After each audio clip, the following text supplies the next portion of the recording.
και φροντίζει τα εκατοντάδες άλογα του Σουλτάνου αλλά και τον προσωπικό του ζωολογικό κήπο.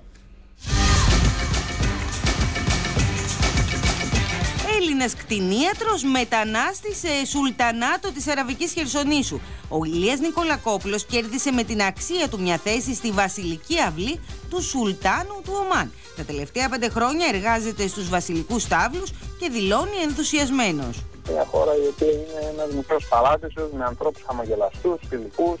Ο Σουλτάνος έχει 3 ξεχωριστά παλάτια. Έχει γύρω στα 1.200 με 1.300 άλογα, εκ των οποίων τα περίπου 700 είναι την πρωτεύουσα.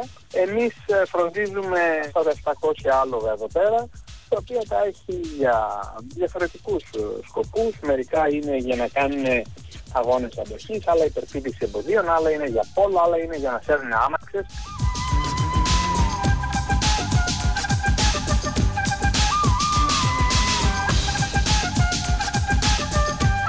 Στην Ελλάδα αγωνιζόταν 4 χρόνια για να αναγνωριστεί το πτυχίο του από τη Βουλγαρία, με μεταπτυχιακό και διδακτορικό στο Εδιμβούργο και ειδικότητα στην αναπαραγωγή των αλόγων, κυνήγησε μια θέση στις αραβικές χώρες. Με συνέφληψε, η αλήθεια είναι, και έτσι και αποφάσισα να φύγω. Το Ομάν, η Ορδανία και η Σαουδική Αραβία ήταν από τις πρώτες μου επιλογές. Απλά το Ομάν κινήθηκε πολύ πιο γρήγορα και κλείσαμε τη συνέντευξη και μου προτείνανε τη δουλειά.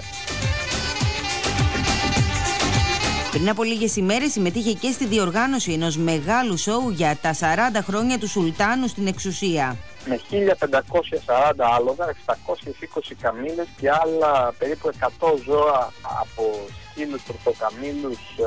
Ένα ανεπανάληπτο, ήταν τα καλύτερα ιππικά γκρουπ από όλο τον κόσμο. Ζει, όπως λέει, στον δικό του παράδεισο και δεν σκέφτεται να επιστρέψει στην Ελλάδα. Και γιατί να επιστρέψει άλλωστε. Δείτε